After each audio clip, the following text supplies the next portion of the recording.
welcome to Behind the Smile. So this is a podcast. We're focusing on the movers and shakers in dentistry this month.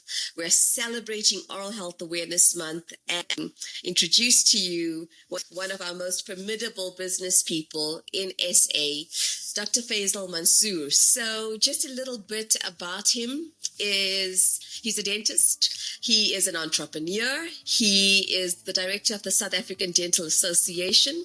He's the founder of Fresherbreath Group of dental practices. So thank you for making the time to be with us today. So can you give us a good idea of how it is that you started? How did you get your initial startup for MyoBrace in SA? Thank you so much for having me. It's really a privilege and honor for me to be on your show.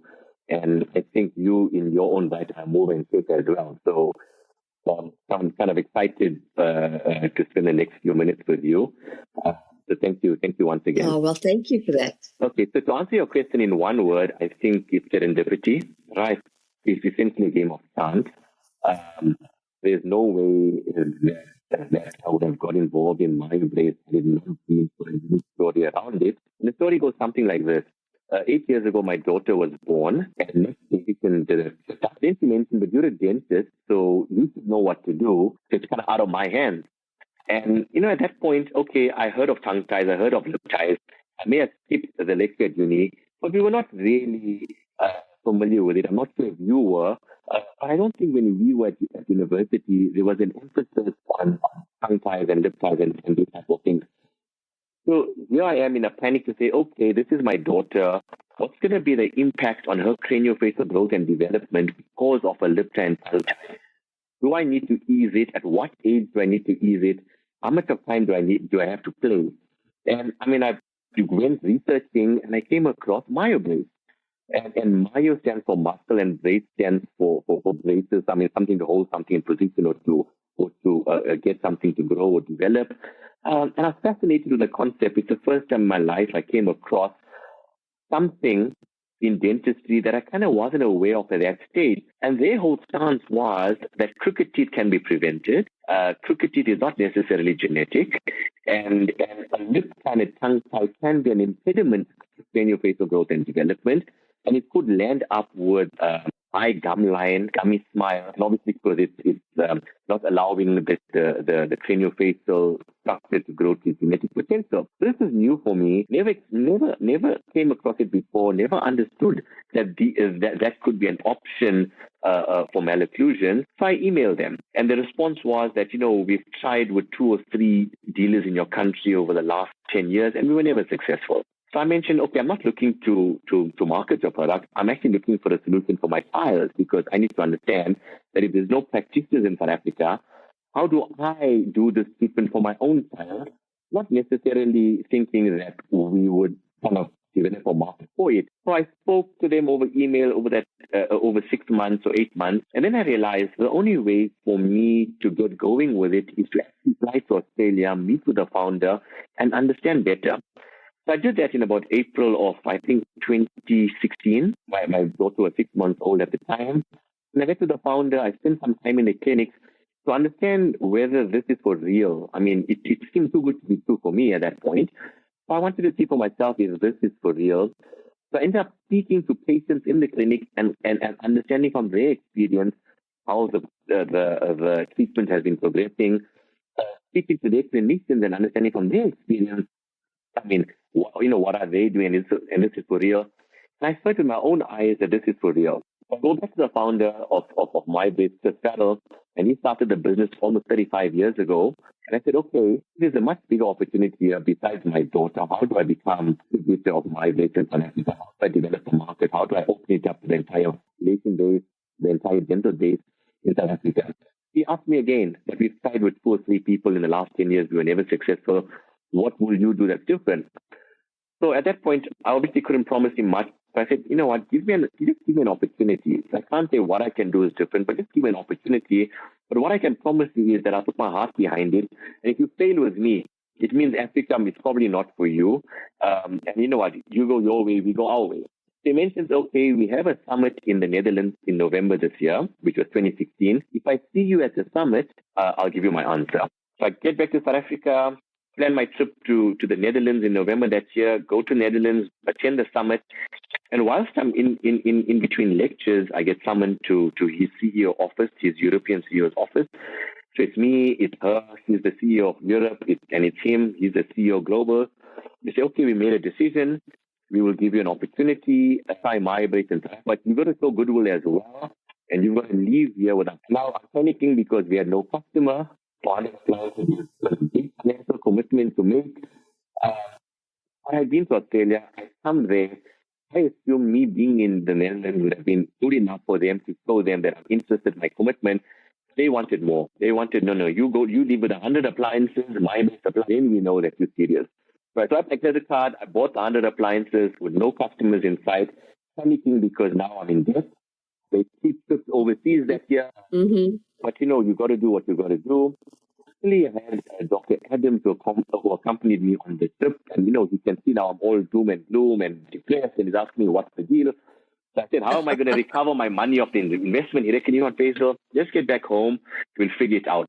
We came back to South Africa and he put together a course with what we learned at the summit and from his experience. And we marketed the course. And you know what? To our surprise, we had 15 delegates turn up for it. Right. And that essentially was our start. And if you fast track 7 years, now we're in Southern Africa. We got dentists in all over the Southern African countries, Namibia, Botswana, Zimbabwe, South Africa. We've won 2 industry awards. So I think you know what? In hindsight, the risk we took and what we had to do to get here is really putting us on a winning wicket. But at the time, it was. I mean, I constantly had a ball stuck in my throat because it's a financial commitment of time, something new, something novel. Patients haven't heard of it. I mean, a few months before that, I never heard of it, right? Practitioners never heard of it. So really something novel. So it was definitely something that was done on just hope. And I'm kind of proud to say after all of these years, we definitely are winning with it. Well, thank you. Shucks, that is a story and a half. Well, thank you for sharing that. I think that you tell a story of courage and something that a lot of people are seeing as obstacles. So I think us being in the industry, that clear aligners have made South Africa now, it's coming in and creeping in on the market, and wherever you go, you see an advert for clear aligners. And at one time, we didn't even have it as an entrance point in SA. Mm-hmm. So, my question to you is that MyBrace is a very unique product, and a lot of people are very skeptical of unique products. Is it just going to be here for a quick flash so that, we can see it in the next 5 years and it's going to die down? How do you see this product as being unique? Where is it fitting in the market? Okay. So I'm glad you touched on the aligners. So definitely aligners is becoming in the dental industry throughout the world, but it's coming up fast after 20 years. Right? Aligners were introduced probably 20 or plus years ago. If you look at aligners and you look at the braces, the aligner is a direct substitute for brackets, right? Okay, there's differences of opinion on whether aligners can correct everything that brackets can. It can correct most of it. And what it can't, in future as technology develops, it probably will. So aligners is a direct substitute. If someone wants to straighten their teeth, they have a choice of choosing between braces or aligners.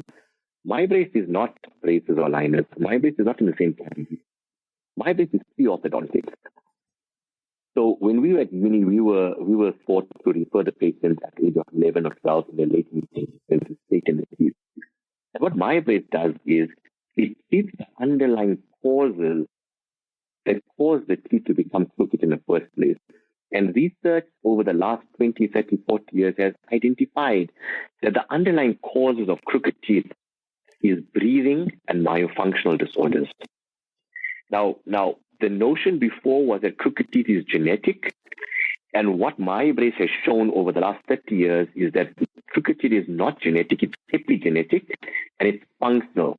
If you change your habits, if you correct the breathing and myofunctional disorders, you will stimulate normal, natural facial growth, patients will reach their genetic potential. And if that happens, there'll be enough space for all the teeth to align naturally straight. So MyoBrace is a preventative or an interceptive solution. Braces and aligners are corrective solution. When the problem is there, when the problem has manifested itself, when the problem is now in the late mixed dentition, then you correct the problem. But you're correcting only the symptoms of a greater problem. The symptoms of a greater problem means the cause is either functional, which is breathing, or myofunctional. But that's the unique proposition of MyoBrace. It promotes the craniofacial growth to develop its genetic potential, creating enough space to the teeth for the teeth to develop or to erupt naturally straight. That's the key difference. We can get in way before the problem sets in. If we identify that there's a breathing dysfunction, we can see the breathing dysfunction to prevent the myofunctional dysfunction. That's preventative orthodontics. If we see there's the early part of malocclusion of crooked teeth, what preceded that was a breathing dysfunction or mouth bleeding. Most of them nowadays are bleeding through their mouth. Their tongues are not in the palate, so it's not balancing. The tongue being in the palate balances the cheeks and the lips. Once the tongue is off the palate, the pressure of the cheeks and the lips cloud the teeth. So if we see signs of that, it's interceptive work that you've got to do. So MyoBrace can either prevent or intercept a malocclusion. Braces and aligners correct the teeth, but it doesn't correct craniofacial deficiency of the craniofacial complex. That's the key. That's the key difference. Thank you for making sure that we know what is unique about the product and how it fits in to orthodontics as a whole. So I love that idea of being able to treat the actual issue, not just the symptom. Speaking about fad, I mean, we know come and go. And if something is a fad, there's a hype initially and then it dies. MyoBrace has been in the global market for almost 35 years. In over 100 countries. They're in the US, they're in Europe, in Australia, and now in South Africa, hopefully. So nothing lasts 35 years if it's a fad. So we usually tell patients and practitioners, if it was a fad, it would have died down a long time ago. If it's still here 35 years later and becoming stronger and etching itself as the global leader in breathing functional treatment to prevent malocclusion, there's no way it's fad. When we started in South Africa, that was a notion as well. 7 years later, it can't be a fad. If we won 2 industry awards, there's more and more dentists and more patients that are doing this type of work. There's no doubt it's not a fad, it's for real. And the results speak for themselves. Thank you. Now, there seems to be a hype over mouth taping. Do you have any ideas that you want to share with our audience about mouth taping, things that we should know?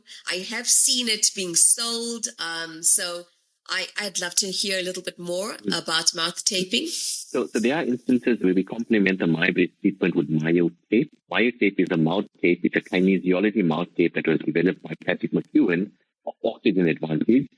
And he's etched himself as the world authority on breathing re-education. So we've got a strategic relationship with him and we support as well.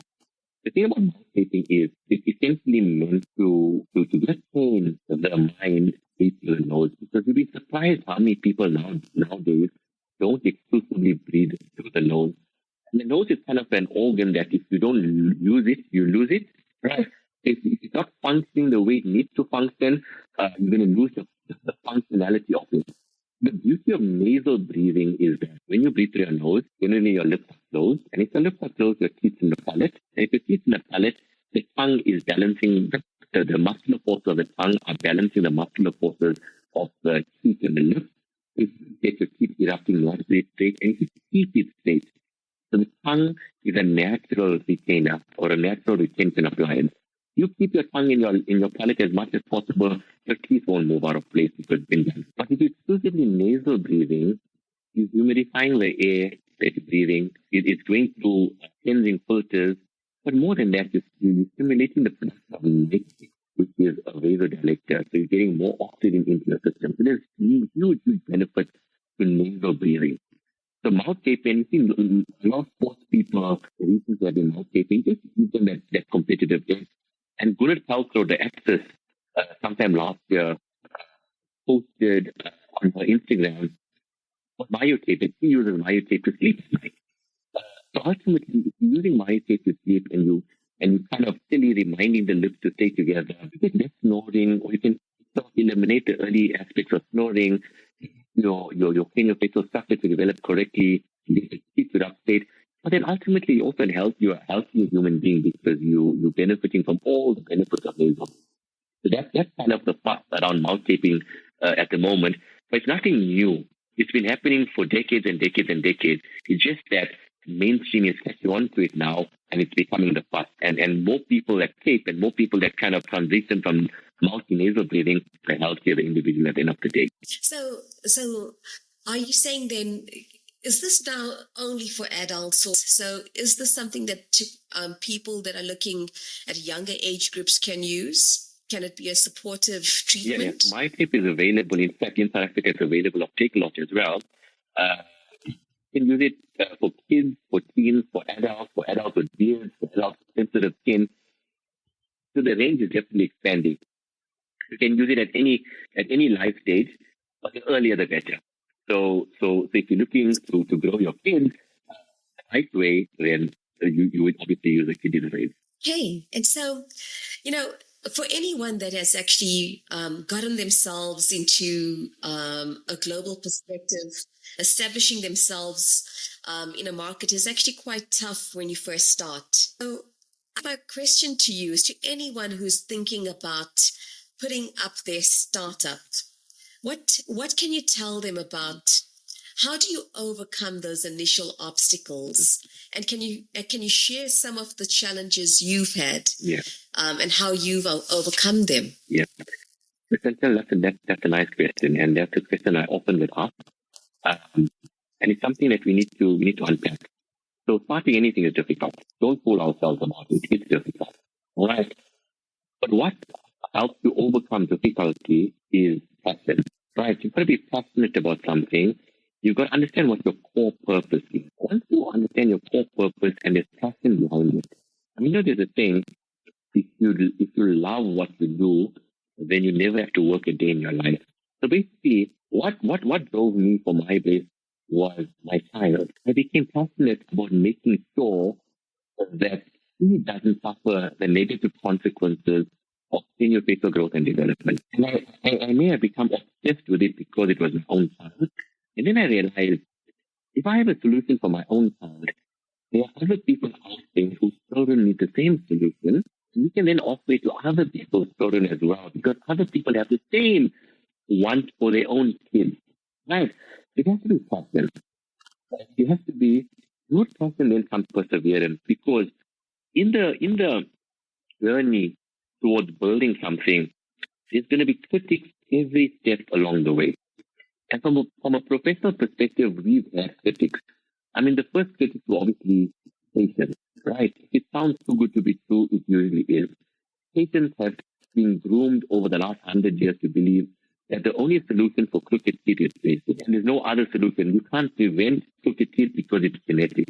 Now, we're coming with a narrative to say, you can start early and you can prevent crooked teeth because crooked teeth is a functional problem. Now, we've got an established way of thinking that are etched in people's minds. And then you're coming with this type of thinking that makes sense, but it's novel. So therefore, it leads to skepticism amongst patients. So what happens is, in everything you start, you're always going to get early adopters. You're always going to get some people that are willing to buck the trend and try. And those are the people you want to latch onto, because those people tell other people. And the other people, they tell other people. So you've got to get those early adopters and you've got to treat them like gold.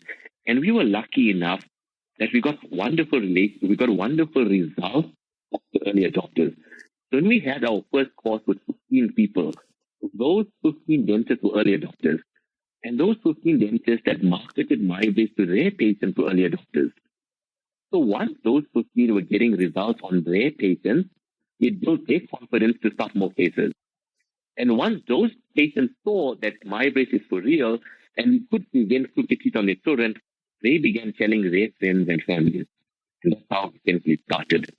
So from a patient perspective, the skepticism, but you've got to push at it until you get results on your early adopters. On the professional side, there are a lot of criticism from within the profession, right? Because this is a counter narrative to what's been kind of in the global landscape for at least 100 years. And it went through 3 out of 4 stages. And Mahatma Gandhi is credited with this, but he's not the source of this. And it goes like this.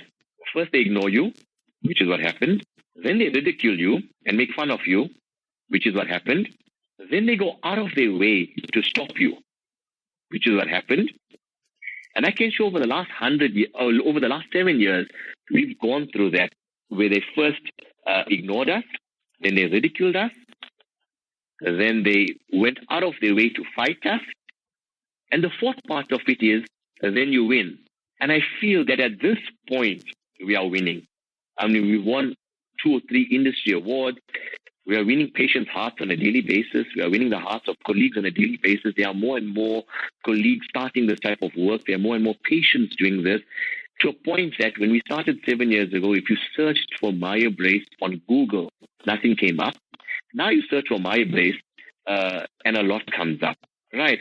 So we've made it a search term. So in that entire landscape, I mentioned to you that you have to have passion. You have to have a core purpose, but having that is not enough.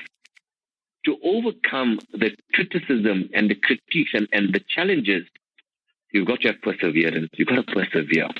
You've got to back yourself. And you can only back yourself if your core purpose is sound and if you're playing a bigger game. And the bigger game is you're not playing a game for me or I, you're playing a game for we or us. And when I realized that if my daughter can benefit from this, then other people's children can benefit as well, the game became a bigger game. It became a game of us. I could have decided at that point, I could keep this unique to my Fresherbreath group of practices and have a competitive advantage only for us. But we opted from day one to open it up to the entire industry. Whichever dentist wants to do this treatment is welcome to learn. We'll teach them, we'll groom them, we'll guide them. And so we took that we approach from the start. We played the bigger game. So I think that you need to have those qualities as well. But also there's another quality that you need to have. It could come down to an element of luck as well. And you might find this strange, but I would say from my experience, I've learned that you actually got to marry well. You got to have a spouse that supports you, really, and you got to have kids that support you. Because if they don't, you can have the passion and you can have the core purpose, but if you don't have that spousal support and that family support, I don't think you're going anywhere. So I've tried to involve my family in the process as well, right? And I mean, they're my biggest supporters, they're my biggest fans, they're my biggest critics, and whatever criticism they come with, that's the one I take to heart and we fix. And I think they've been on the journey with me, so it's become easier for me to put my effort and my passion behind it. I think most of all, with all the challenges, with all the unknowns, with all the financial, everything that comes with starting something, I think you've got to have fun. It's not about the goal of achieving what you want to achieve. I think it's about the journey of getting to that. I think you've got to have fun on a daily basis. There is no doubt we're having fun with what we're doing. We're having fun with the colleagues we supply, with the colleagues we train, with the colleagues we work with. We're having fun within the industry. We're really building something. I mean, we're really bringing something to dentistry that dentistry was not exposed to before. I think it's all about the fun. I think in this conversation, we've started a few nuggets. And I think for me, that's kind of been the essence of going from zero to where we are now. And hopefully it'll take us to where we want to go in future. Well, thank you. I have just a few more questions before our session is over. So I do want to ask you some important things about MyoBrace. Do you have anything that you can suggest in terms of when you are recommending MyoBrace as a practitioner? Do we need to know any of the maybe the ethical considerations behind it? Listen, haters are going to hate. And that's a wonderful question. And you know, in everything that we do, there has to be an ethical guideline and boundary behind what we do. Ultimately, we're professionals. We're guided by the Health Professional Council. I mean, there are ethical rules and regulations, but ultimately, it's all about doing the best for the patient. So, from a system point of view, the MyoBrace is safe. It does no harm. It doesn't take benefit. So, there's no ethical consideration in performing MyoBrace treatment. What's happening now is that we kind of created an ethical conundrum because of the type of work that we do. If you look at the timeline the timeline of dental treatment that's preventive. If you don't prevent, there's an opportunity to intercept. And if you don't intercept, there's an opportunity to correct. Right? Let's look at a timeline. If you look at where you play on the timeline, if you see a child coming to you at the age of 3, 4, and you can see the child is a mouth breather, you have an opportunity to prevent orofacial myofunctional disorder, which will lead to malocclusion. Child comes to you, you can see they're not swallowing properly, they're not chewing correctly, there's a myofunctional disorder. You know a precursor to that was a breathing dysfunction, primarily, that led to the myofunctional disorder. And if that's left untreated, it's going to end up in a malocclusion. So ultimately, as dentists, every dentist has a duty of care, exercise reasonable skill and competence when treating patients under their care. Patients come to you, and most dentists have family practices, so you're going to get the husband, wife, and the children coming to you, and they essentially your patients over their lifetime as well. If you see the kids, you're not picking up that there's a breathing disorder, you're not picking up that there's a myofunctional disorder, ultimately, you're guilty of supervised neglect because you're seeing them throughout their growth and development. You haven't advised them of what you've seen. Ultimately, the malocclusion manifests itself, and then you refer them or you treat them. So you're treating them for corrective treatment or corrective care, but we lost the opportunity of interceptive or preventative care depending on what age you start seeing them. So now, in that gray area of timeline of preventive, interceptive, and corrective care, you've got something called underservicing on one spectrum, overservicing on one spectrum, and supervised neglect that overshadows all of it. So basically, we fail to provide the necessary treatment in one way in which the duty of care can be treated. If you fail to pick up the OND, we may be failing in our duty of care. And if we're holding on until later on in life, we could be guilty of supervised neglect. The fact that MyBrace has come with a new narrative to say that we can prevent and intercept. Now, if we don't prevent and intercept, we're opening ourselves up for. And ignorance is not an excuse. I don't think we can say, I never knew that breathing was a precursor. I never knew a myofunctional disorder was a precursor. There's tons of research out there. There's tons of articles out there. We are training in the industry like you cannot believe. So the information is out there. So we find ourselves in a very unique position, and we've got to be aware of that as well. So I think those practitioners that do this type of work are able to cover themselves, but the concern is for the practitioners that are not aware of. So even if you don't do this type of work, you need to be aware of what causes malocclusion to be able to refer to people that do this type of work. So kind of that's where the boundaries are, or the ethical dilemma is in the way we consult our patients, not in the treatment itself. From a treatment perspective, it's safe. Well, thank you for that, because, I'm passionate about ethics, and I truly believe that ethical practitioners remain the most profitable. Yes. So I always end our show with just a really quick way to maybe get some tips out there. So you can answer with just a single sentence or just a single word. So tell me, what is your daily stress reliever? I think sleep. I think when I put my head on the pillow at night, and if I don't, then that's a problem. Worst advice that you took in business? People say just get started, just do it. You can't just do it. You've got to have some sort of a game plan. Things don't materialize the way you anticipate it materializing, but you've got to have an end game. You've got to start with the end in mind. You can't just start and foolishly move along. You've got to have some sort of an idea of where you're going, whether you get there or not, or whether you get to a different outcome or not, it's irrespective, but have something in mind. So where do you see MyBrace in 5 years? Well, I think the way we're going, and we've now won the favor of MyBrace Global. So if we can make it an African wonder in the next 5 to 7 years, if it can be available in most African countries, and we're the catalyst to that, I think that would be something amazing. That would be an achievement. And that's hopefully where I'd like to see ourselves, because with our growing population and growing middle class in Africa, I think it's a wonderful, cost-effective solution for the African people. Hey, and what is the best advice that you could give anybody? Oh, I'll say again very well, hey. I can't emphasize that more. You need people, you need to surround yourself with people that support you at home and at work. Yeah. Right? If you've got people that suck your energy and drain your energy, it becomes very, very, very difficult to achieve something of significance. So make sure that you surround yourself with people that are not yes people as well. Right? Because yes people will also surround yourself with people that do what you want to do, are constantly challenging you for the greater good. So if we can surround ourselves, I think we are not winning here.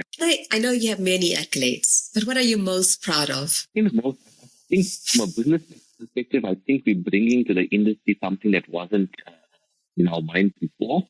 And I think there's a huge correlation between how the somatokinetic system works and the rest of the body.